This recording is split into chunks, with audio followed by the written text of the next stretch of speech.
봄날은 간다. 이 말을 들으면 어떤 생각을 하게 됩니까? 일단은 대단히 단언적인 이 문구 앞에서 우리는 발걸음이 딱 멈춰서는 그런 것을 느끼게 됩니다.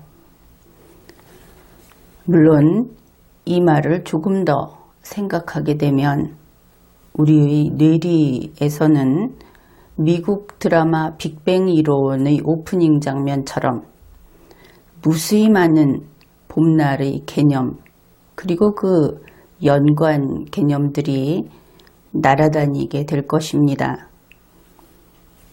그런데 만일 여러분 가운데 봄날은 봄날이다 이렇게 단 하나의 뜻으로 그렇게 끝을 낼 수 있는 그런 국민이 있다면 그것은 좀 생각해 보아야 한다고 봅니다. 우리가 신체의 영양소가 결핍되면 예를 들어서 철분 결핍 이러한 이야기를 하죠. 바로 그와 같은 경우에는 정신 또는 두뇌의 영양소의 결핍 그 중에 하나인 생각 결핍 그렇게 볼 수도 있기 때문입니다. 생각 결핍 상태는 우리가 생각하는 것 이상으로 아주 중요한 문제이고 그 결핍에서 신속하게 벗어나야 하는 그런 것입니다.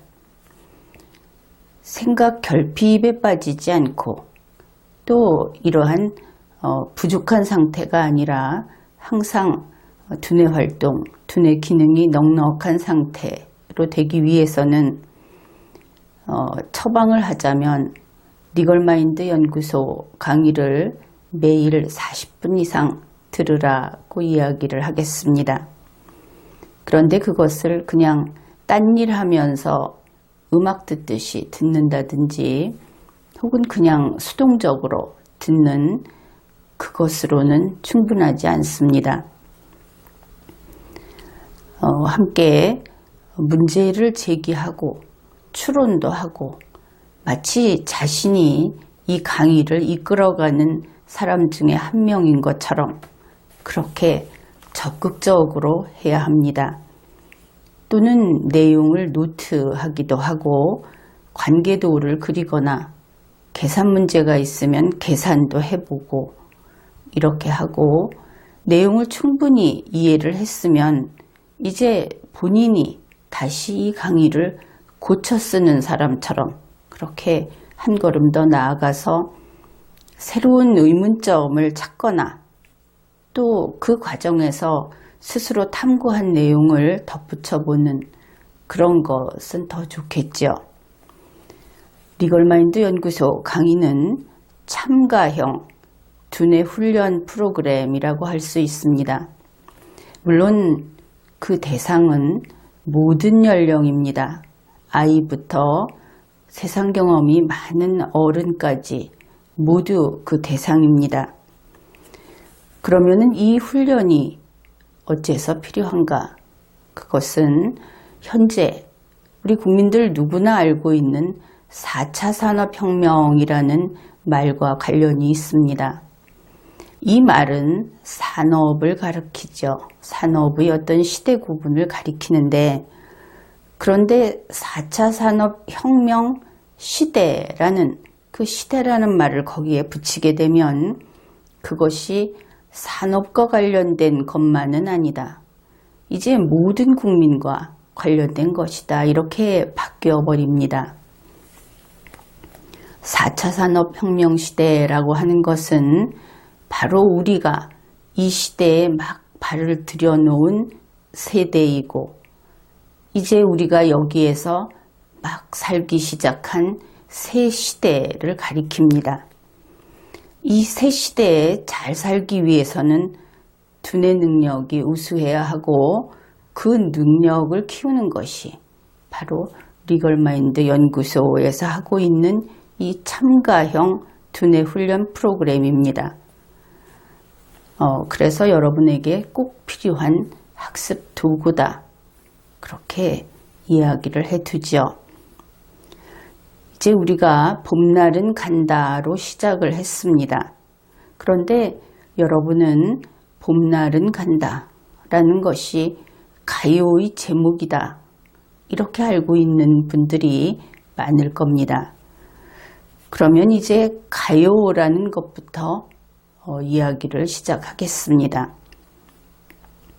가요란 대중이 즐겨 듣는 노래 그렇게 알고 있죠. 물론 노래는 가수가 합니다. 그렇지만 우리 국민 각자가 직접 부르면서 즐기기도 하죠. 그것이 대중가요라는 것의 특징입니다. 노래는 가수가 한다 그렇게 말을 했습니다. 그러면 노래란 무엇일까? 노래란 목소리로 어떤 곡조를 들려주는 것입니다. 막상 가요가 무엇일까?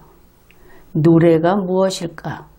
이런 것을 우리가 설명을 하자고 해보면 그렇게 쉽지만은 않을 겁니다. 벌써 우리는 그 설명을 시작하고 있는데도 말입니다. 본인이 스스로 하려고 하면 어려움을 느끼게 되죠. 그래서 노래란 목소리로 어떤 곡조를 들려주는 것이다.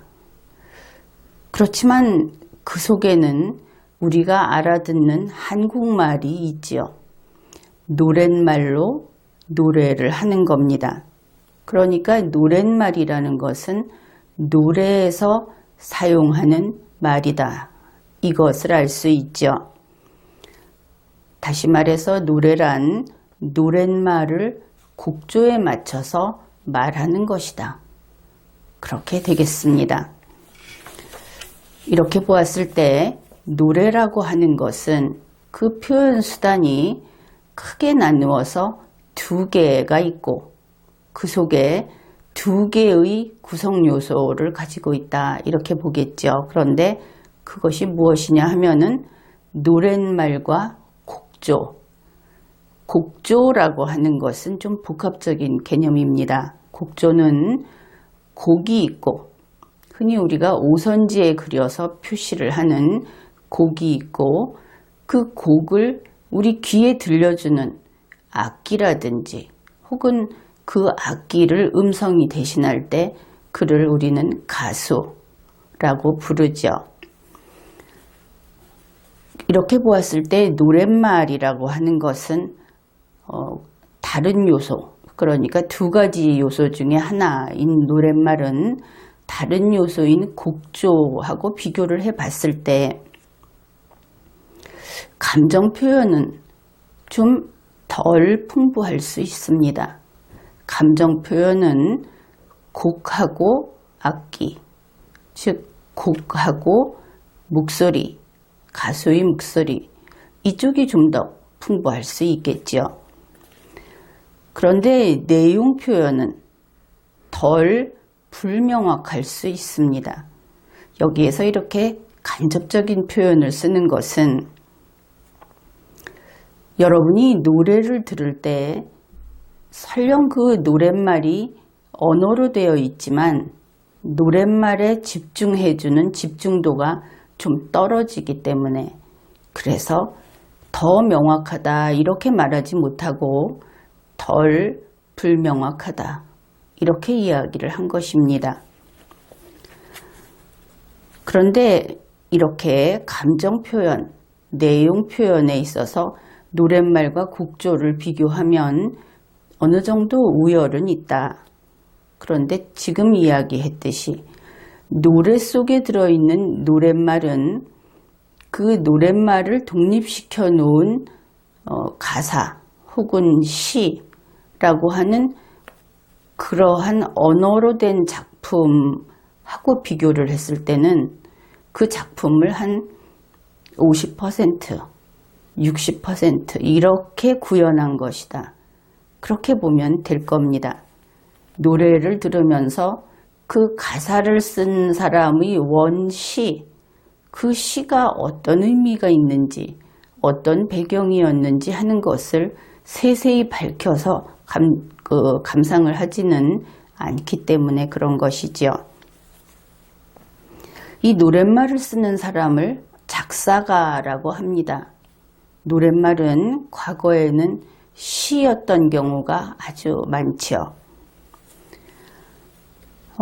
이 가요 봄날은 간다 라고 하는 이 가요는 가사를 쓴 사람은 손로원이라고 하는 시인 혹은 전문 작사가로도 알려져 있는 그런 인물의 작품입니다. 작곡은 박시춘, 노래는 백설희, 이렇게 알려져 있죠. 그런데 이 봄날은 간다라고 하는 것을 손로원 씨의 시로서, 그러니까 노래의 가사가 아니라 시로서 여기에 대해서 비평을 쓴 그런 기사를 보게 되었습니다. 그 비평을 쓴 사람은 시인이면서 고려대 문예창작과 교수인 이영광이라는 인물인데, 그 글이 실린 곳은 2018년 5월 8일 뉴욕 중앙일보 미주판입니다. 거기에 시평을 실었는데 좀 발췌해서 소개를 하면 다음과 같은 내용이 들어 있습니다. 인생의 희로애락을 아직 모르는 청춘의 계절인 봄. 봄은 짧은 만큼 긴 상실감을 준다. 19 그녀는 떠난 사랑을 그리워한다. 꽃과 별과 새와 더불어 울고 웃던 그는 어디로 갔나. 그렇게 길지는 않은데 이거보다 조금 더 있는 그것이 시평 전부입니다. 여기서 소개한 내용으로는. 그래서 대략 이런 내용이다. 그렇게 이야기해도 무방할 것입니다. 결국 이영광 교수, 이영광 시인, 그는 봄날은 간다라고 하는 이 시를 연애시, 그 중에서도 실연을 주제로 한 그런 연애시로 본 것을 알 수 있습니다.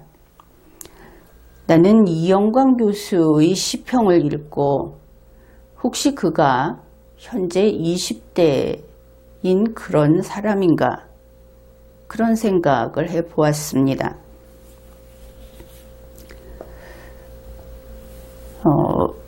왜 그렇게 생각을 했느냐 하면은, 일단 그 얘기를 하는 것은 그의 시평에 별로 감동하지 않았다, 이런 뜻이 되는 것이죠.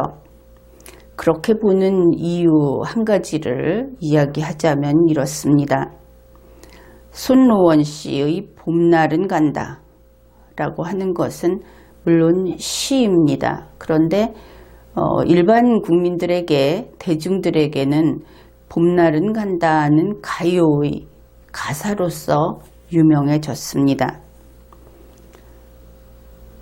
그런데 그 노래는 벌써 대단히 오래전부터 불리웠고 길게 잡으면 한 65년 동안 인기 있는 노래로서 살아왔다, 그렇게 볼 수 있습니다. 그런데 이것이 단지 19살 청춘의 시련을 노래한 것이라고 한다면 과연 그것이 세대를 뛰어넘어서 세대를 거쳐서 다음 세대까지 이렇게 지금까지 사랑받는 노래로 남아있을 수 있었을까? 거기에 의문이 생기는 것이죠.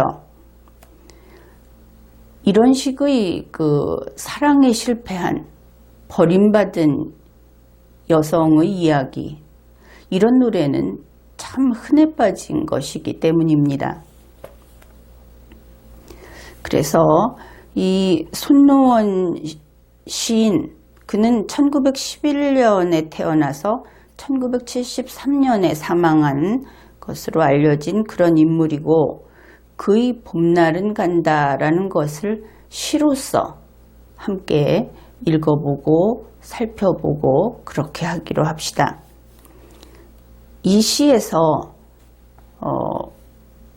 제1년에 나오는 단어 중에 우리가 좀 낯선 단어 혹은 잘못 알고 읽기 쉬운 그런 단어가 있어서 그것도 좀 흥미로웠습니다. 산제비라는 것이 나오는데 이것은 봄에 오는 제비, 흥부에게 그 박씨를 물어다 준 새의 제비를 가리키지 않는다고 합니다. 이 산제비라는 이름은 나비에 붙은 산제비 나비, 그래서 나비는 곤충이죠. 나비에게 붙은 이름이다. 그것이 좀 새로웠고 알뜰한 맹세, 그래서 이 알뜰한이라는 말이 좀 이상하게 쓰였구나 이렇게 생각을 했습니다. 여러분도 그렇게 생각하는 분이 있을 텐데 보통 알뜰한 그러면 검소한, 절약하는 이런 뜻이 되겠죠. 그런데 여기에서는 그런 뜻이 아니다. 여기에서는 그 애정이 깊은 혹은 귀중한 이런 뜻으로 쓰였다. 그런 것들을 미리 짚어두고 이 시를 소개하겠습니다. 시는 전체 3년으로 되어 있습니다. 제1년입니다. 연분홍 치마가 봄바람에 휘날리더라. 오늘도 옷고름 씹어가며 산제비 넘나드는 성황당길에 꽃이 피면 같이 웃고 꽃이 지면 같이 울던 알뜰한 그 맹세의 봄날은 간다. 제2연입니다. 새파란 풀잎이 물에 떠서 흘러가더라. 오늘도 꽃편지 내던지며 청노새 짤랑대는 역마찻길에 별이 뜨면 서로 웃고 별이 지면 서로 울던 실없는 그 기약에 봄날은 간다. 제3년입니다. 19시절은 황혼 속에 슬퍼지더라. 오늘도 안가슴 두드리며 뜬구름 흘러가는 신장로 길에 새가 날면 따라 웃고 새가 울면 따라 울던 얄궂은 그 노래에 봄날은 간다. 이러한 시입니다.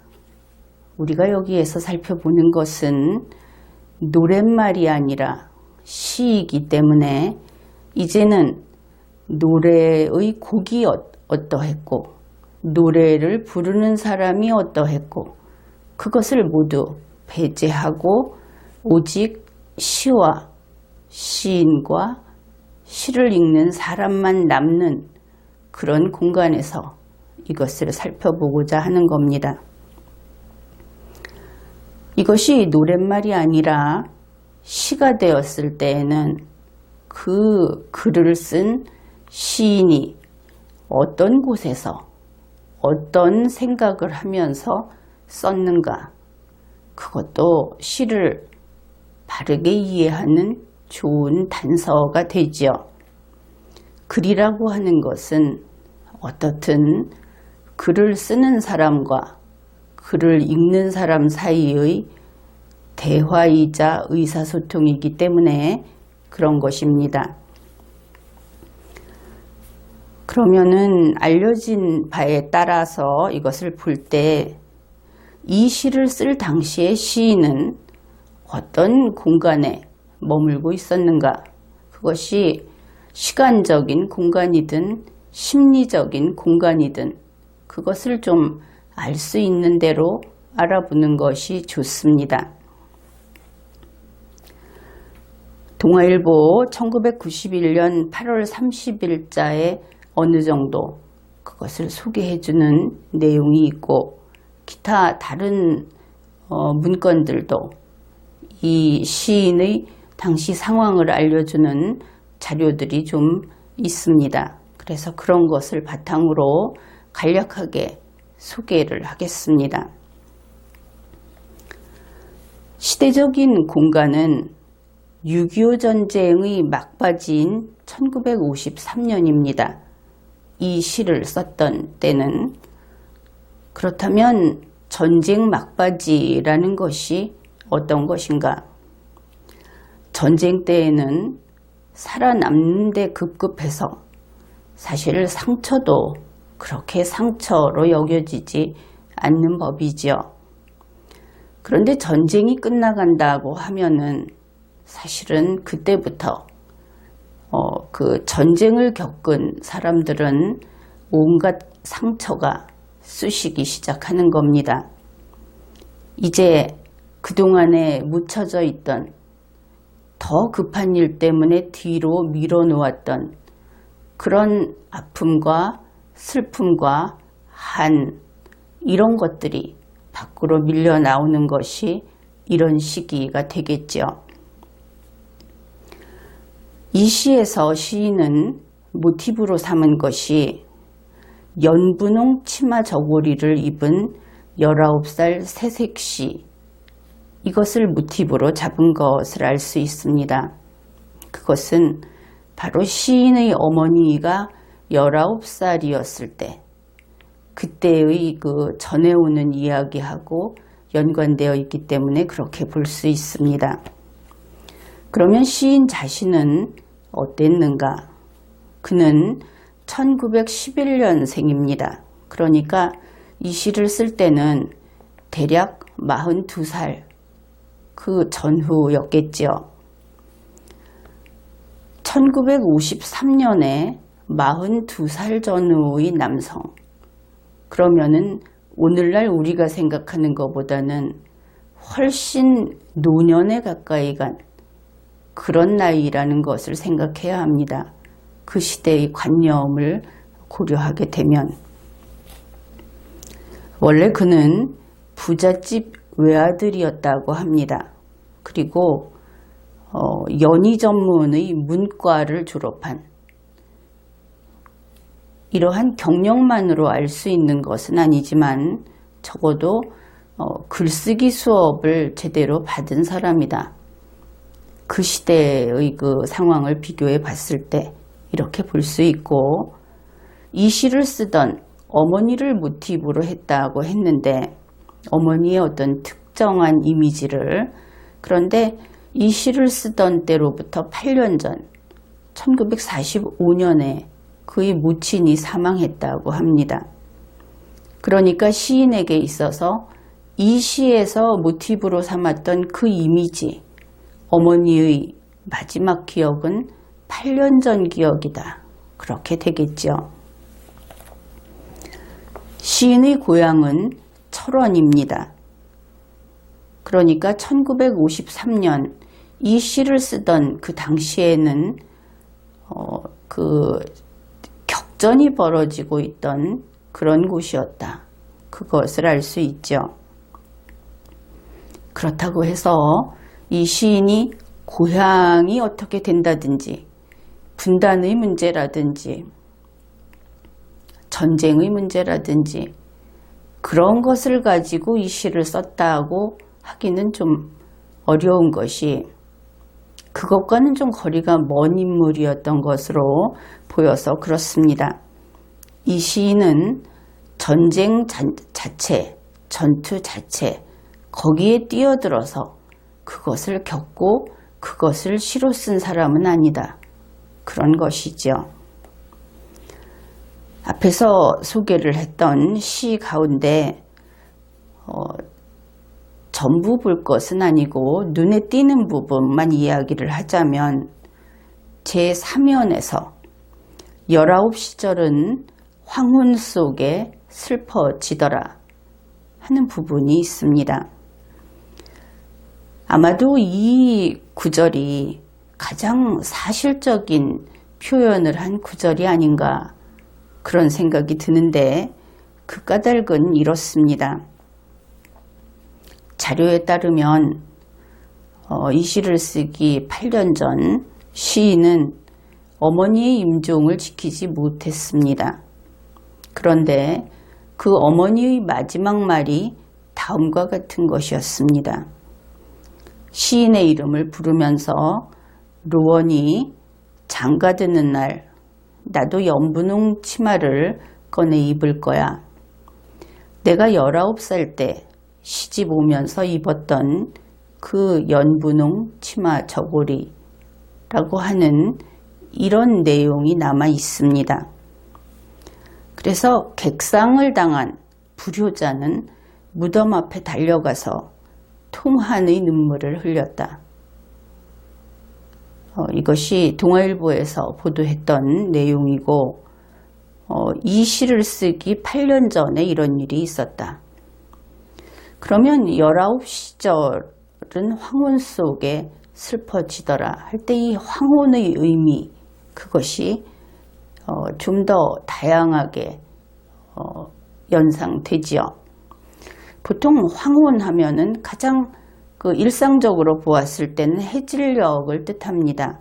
그러면은 19살인 여성이 해질녘에 이 시를 연애시로 볼 때는 그렇게 가죠. 그리고 또 하나는 황호는 아주 종종 노년기를 가리킵니다. 그런데 특이하게도 이 시인의 그 경험을 바탕으로 할 때 이 황호는 사망, 죽음이라는 데까지 이를 수 있게 됩니다. 아마도 이 경우에는 죽음으로 해석하는 것도 무난할 것이다. 그렇게 볼 수 있습니다. 제2연을 보게 되면 청노새 짤랑대는 역마차길, 이런 부분이 있는데 청노새에는 짤랑거리지 않죠. 이것은 청노새에게 달아놓은 방울이 짤랑짤랑거리면서 역마차가 달리는 그런 것을 묘사한 것입니다. 그런데 시대로 보면 우리가 자연스럽게 생각할 수 있는 것이 아마도 1945년 그보다는 더 과거 쪽이 아닐까. 그러니까 이쪽이 이 한반도에 아주 근대적인 시설이 많이 들어서고 또 서구의 문화가 많이 들어오기 전의 모습일 것이다. 그런 것을 알 수 있습니다. 그런데 시라고 하는 것은 운율이 있죠. 그것이 자구의 운율만이 아니고 어떤 이미지, 영상이라고 할까, 그 이미지의 운율도 있습니다. 이런 것을 찾아보면 앞에 소개한 시에서 제1년에서 성황당이라는 것이 나옵니다. 이 성황당은 어머니가 연상되는 그런 시어이지요. 그런데 제2연을 보면 역마차가 나옵니다. 그런데 역마라고 하는 것은 이중적인 의미가 있죠. 이 시인이 동아일보에서 밝힌 바에 의하면은 항상 떠돌아다니면서 집에 머물지 않은 그런 사람이었다고 합니다. 흔히 역마살이 끼었다 이런 이야기를 하는데 바로 이 역마차라고 하는 것은 청노새 짤랑대는 역마차길, 일정한 곳을 왔다 갔다 한다고 할 수도 있지만 자신의 방랑기, 그것을 의미하는 것일 수도 있습니다. 그와 연결지으면 제3년에서는 신장로, 아주 현대적인 의미이죠. 도로가 포장이 된 신장로 부분이 나옵니다. 그래서 이런 어떤 시대적인 것을 보여주기도 하는데 여러분이 이 시를 보면서 분석을 할 때는 다음과 같은 것들을 서로 연관지어서 분석을 하는 것도 좋겠습니다. 1년에 옷고름이라는 것이 나옵니다. 옷고름. 그런데 2년에 보면 꽃 편지가 나오고 3년에는 안가슴이라는 것이 나옵니다. 참고로 이 안가슴이라고 하는 것은 좀 답답하고 석연치 않고 혹은 속에 맺힌, 좀 한이 맺힌다든지 원하는 것이 되지 않는 그런 상태일 때 안가슴을 두드린다, 이런 표현을 쓰는 것으로 그런 것이 보편적입니다. 이 관계들을 한번 살펴보는 것도 좋을 것이고, 또 그 운율을 따진다고 한다면 제1년에서는 휘날리더라, 제2년에서는 흘러가더라, 제3년에서는 슬퍼지더라. 흐름이 조금씩 보이기 시작하지요. 그런가 하면은 마지막으로 1년에서는 산제비, 그 다음에 2년에서 청노새, 그리고 3년에서 뜬구름, 이런 관계를 엮어보는 것도 흥미로울 것으로 보입니다. 그래서 어떤 면에서 보게 되면 1년이 그 어머니와 그런 관계, 2년은 자신의 그 방랑하는 삶, 3년에서는 이제 어머니가 없는, 그래서 좀 한이 남은 그런 상태를 노래하고 있는 것으로 그저 평범하게 보았을 때 그렇게 볼 수 있는 부분이 있습니다. 그런데 이제 우리가 살피고자 하는 것은 완전히 새로운 시각으로, 시라는 것은 보는 사람이 다양하지 않습니까? 그러니까 이제 새로운 시각으로 한번 제1년을 분석해 보기로 합시다. 연분홍 치마가 봄바람에 휘날리더라. 그런데 이 연분홍 치마라고 하는 것은 그 젊은 여성을 가리키죠. 젊은 여성이 연상이 됩니다. 그런데 아직은 봄바람이 불고 있는 것을 알 수 있습니다. 이 시는 항상 마지막에 봄날이 간다고 하죠. 그런데 아직은 봄바람이 부는 봄인 것을 알 수 있죠. 일반론을 이야기하자면 이 연분홍 치마가 봄바람에 휘날린다 하는 것은 우리 전통적으로 우리 문학에서 아주 자주 쓰는 그런 표현입니다. 김춘수의 추천사에서도 이런 것이 나오고, 물론 거기에 나오는 것도 춘향이지만 춘향이에 대한 내용에서도 역시 이런 것은 나옵니다. 그래서 이 부분은 그저 넘어가기로 하겠습니다. 그 다음 두 번째, 바로 이어서 오늘도 옷고름 씹어가며, 이 옷고름을 씹는다 하는 것은 공격적이지 않은 여성이 무엇인가 원하는 것이 이루어지지 않았을 때 참고 기다리고 조바심하는 모습, 그런 것을 표현한 것이다, 그렇게 볼 수 있겠죠. 가장 눈에 띄는 것은 다음 구절입니다. 산제비 넘나드는 성황당 길에. 이것이 만일 사랑을 노래한 시라고 한다면 뭐하러 성황당 길에 혼자 젊은 여자가 갔는가 하고 물을 수밖에 없는 것이죠. 무슨 물레방앗간도 아니고 성황당 길에 젊은 여자가 혼자 간다. 그것은 뭔가 그렇게 건실하게 보이지는 않는 면이 있기 때문입니다. 어떻든 이 성황당이라고 하는 것은 마을을 지키는 홀령을 모시는 집이다.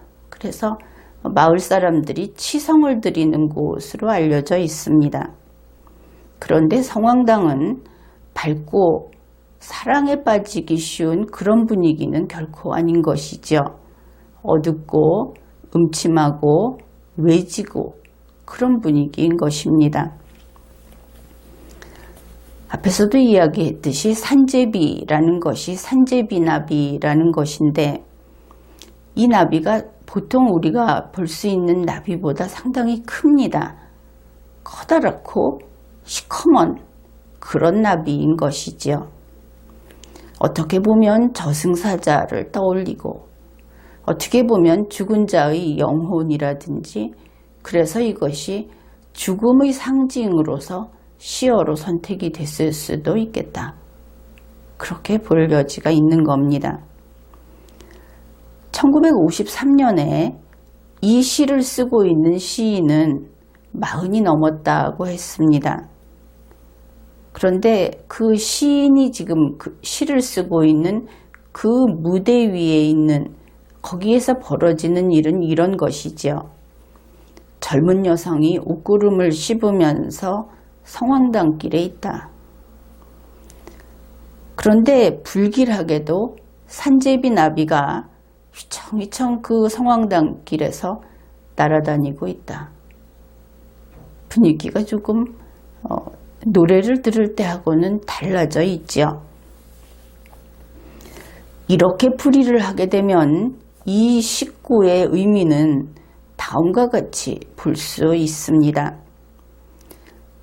이제 연분홍 치마를 입은, 그러니 19살 여성이라고 해버리면 좀 더 분명하겠죠. 그런데 이때 1953년에 19살 여성이라고 하는 것은 요즘 우리가 보는 19살 학생들, 19살의 그 청소년, 그런 이미지하고는 다릅니다. 앞에서 이 시인의 어머니도 19살에 시집을 왔다고 했죠. 그래서 그러한 여성이 전쟁에 나간 사랑하는 사람이 살아있기를 날마다 바라면서 성황당에 와서 치성을 드리고 빌고 있는 것으로 볼 수 있습니다. 날마다라고 하는 것은 19에서 오늘도라고 해서 그러면 어제도 라는 것을 연상할 수 있기 때문에 날마다라고 풀이를 한 것이죠. 게다가 이 시에서 19살 여성 그리고 그 상대가 이제 앞으로 내일을 약속을 할지 안 할지 모르는 그런 교제하는 관계라고 보기는 어려운 것이, 이 19에 보면 이런 것이 있습니다.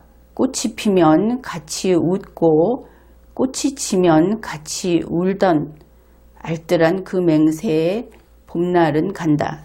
이것이 제1년의 나머지 부분입니다. 여기에서 좀 눈길을 끄는 것이 꽃이 피면 같이 웃을 수 있죠. 그런데 꽃이 진다고 같이 웁니까? 그렇지는 않겠죠. 꽃이 질 때 사람이 우는 것은 꽃이 지기 때문에 우는 것이 아니고 자신의 슬픈 일이 있었기 때문에 꽃이 지는 것을 보고 운다고 합니다. 그렇다면 적어도 이 여성의 상대방인 그 남성은 꽃이 지면 울 수 있는 그 정도의 인생 경험이 있는 그런 사람이고, 이 두 사람은 그만한 일들을 같이 겪은 사이다. 이렇게 볼 수 있는 것이죠. 그래서 아마도 장래를 약속한 사람일 수도 있지만 이 당시의 풍조로 보아서 가족일 수도 있다. 이런 생각까지 해볼 수 있는 겁니다. 그래서 날마다 살아있기라도 하라. 이런 마음으로 성황당에 와서 빌고 있는 그런 여성을 보고 있다. 그런데 산제비나비를 보면서 저것이 그 사람의 혼령인가 하면서 마음이 철렁 내려앉아 있을지도 모르겠다. 시 속에 나타나 있는 여성을 이렇게 볼 수 있는 것이죠. 이렇게 제1년을 한번 살펴보았습니다. 그런데 결국 시라고 하는 것은 시를 읽는 사람에 따라서 다른 느낌을 받게 된다. 그것을 확인할 수 있었습니다. 바로 그래서 이 시가 사랑받는 노랫말이 되었을 것이다 하는 것도 알 수 있는 것이죠. 특히 이 시에는 19세기 말부터, 그의 어머니가 19세기 말 인물이니까, 그리고 20세기 중반까지 한반도의 시대적 상황을 몸소 겪으면서 그렇게 살고 있던 사람들의 모습이 의외로 아주 다양한 모습이 스며들어 있습니다. 이 시인이 시를 쓸 때 혼인을 했는지는 알 수 없습니다. 그러나 그 어머니가 원하는 혼인하는 모습을 보여주지 못했던 것은 분명하니까, 그래서 부모와 자식의 관계, 이 시인은 부모로서가 아니고 자식으로서만 등장을 하죠. 그 다음에 부모와의 관계에서 가족, 또 전쟁, 고향, 죽음, 이런 것들을 통째로 본인이 원하든 원하지 않든 겪으면서, 그러면서 40이 넘도록 살아온 그런 남성의 시다. 그런데 다른 자료를 보건대 이 시의 모티브는 어머니였고 어머니와 관련된 시라고 밝히고 있기 때문에 우리는 또 그것도 배경 지식으로 받아들여야 할 것입니다. 그러한 지금까지 이야기했던 그런 시인 개인의 시대적인 배경, 심리적인 배경, 그리고 시에서 쓴 그 시어들이 확장 가능한 범위가 얼마나 넓은가, 이런 것들을 생각해 보면서 우리가 읽은 그것이 바로 봄날은 간다 라는 시인 것입니다. 그래서 그것이 시이든 노래이든 모든 것은 인간이 세상과 대화하고자 해서 노력하는 그런 결과물이고, 그러한 어떤 의사표시인 것이죠. 우리는 그것을 잘 이해하기 위해서, 또 자기 자신이 그것을 잘 표현하기 위해서 자신의 능력을 키워야 하는 것입니다.